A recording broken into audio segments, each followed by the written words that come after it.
High বন্ধুরা, আশা করি সবাই ভালো আছেন। কুমিল্লা ময়নামতি ল্যান্ড ট্রেনিং সেন্টারের পক্ষ থেকে এই মুহূর্তে যারা আমাদের টিউটোরিয়ালগুলো দেখছেন তাদের সবাইকে আমাদের চ্যানেলের পক্ষ থেকে আন্তরিক শুভেচ্ছা ও অভিনন্দন জানাচ্ছি। বন্ধুরা, আপনারা যারা ডিজিটাল সার্ভেয়ার আছেন, যারা অটোক্যাডে জমি জমা নিয়ে কাজ করেন, তাদের জন্য আজকের ভিডিওটি খুবই গুরুত্বপূর্ণ। আজকের ভিডিওতে আমি দেখাবো কিভাবে আপনারা অটোক্যাড 2022-এ অটোলিপসের মাধ্যমে অটো নাম্বারিং করবেন। বন্ধুরা, আমরা যখন অটোক্যাডে মৌজা নকশা ডিজিটালাইজ করি, অর্থাৎ প্যান্টাগ্রাফ, প্লটিং, জিও রেফারেন্সি করি বা গুগল আর্থে মৌজা নকশাকে ওভারল্যাপ করি, তখন আমাদের অটো নাম্বারিং লিপস ব্যবহার করতে হয়। বন্ধুরা, ভিডিওটি না টেনে দেখবেন, আশা করি বুঝতে পারবেন। বন্ধুরা, এই যে দেখেন, আমি এখানে একটি ছক করে রেখেছি। আপনারা অটো নাম্বারিং করার জন্য এই যে দেখেন একটা, আমরা কমান্ডে যখন এম লিখবো তখন আমাদের এই 1 2 এই সিরিয়াল আসবে। যখন আমরা মৌজা নকশাতে নাম্বারিং করতে যাব এটা কাজে লাগবে। তারপরে এনএমসি যখন কমান্ড ব্যবহার করব তখন এই যে আপনার সার্কেলের ভিতরে 1 আসবে। এটা আসলে এটা এই যে ঠিক এইভাবে আসবে। আমি এইখানে এটা করে দেখাবো। তাহলে প্রথমেই বন্ধুরা আমরা আগে অ্যাপটা লোড করে নেই। এপি ইন্টার, এই যে দেখেন নাম্বারিং, আমরা লোডে ক্লিক করব, ক্লোজ করে দেব। এবার আমরা প্রথমে এনএম ইন্টার, 1 ইন্টার, আবার ইন্টার। এখানে আমরা কোথায় বসাবো?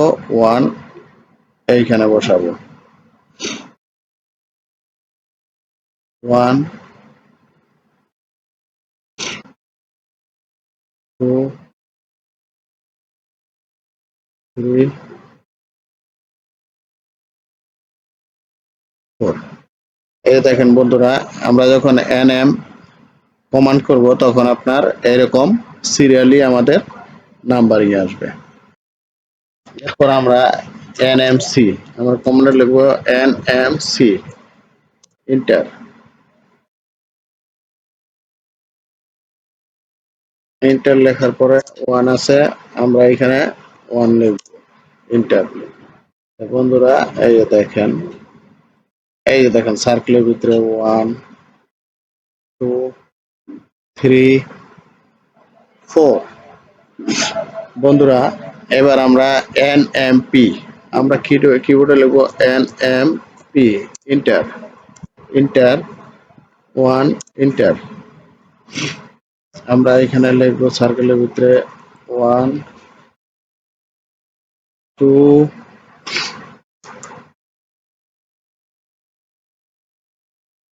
3 4।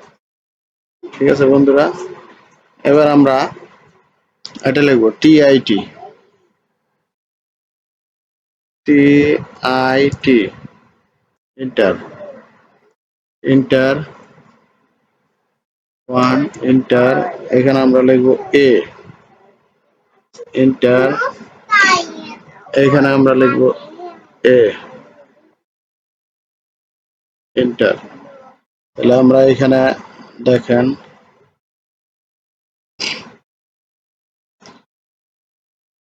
1 2 3 4। বন্ধুরা, এরপর আমরা লিখবো এটা TRT, TRT enter, enter, inter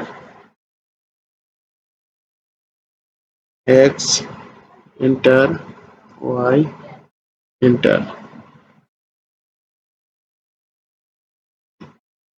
1 2 3 4। ঠিক আছে বন্ধুরা, এরপর আমরা double A double Z inter,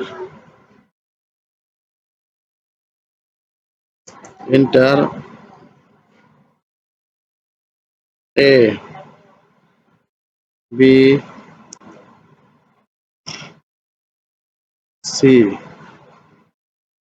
D.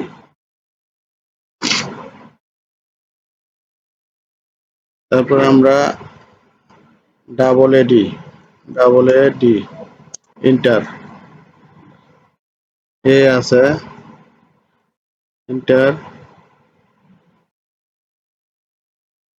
A enter A double A B AC AD. বন্ধুরা, এই যে দেখেন আমি কমান্ড ব্যবহার করে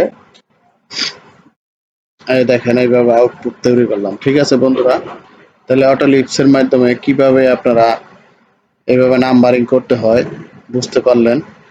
তো বন্ধুরা, অটো লিপ সম্পর্কে যদি কারো কোনো প্রশ্ন থাকে আমাকে কমেন্টে জানাবেন।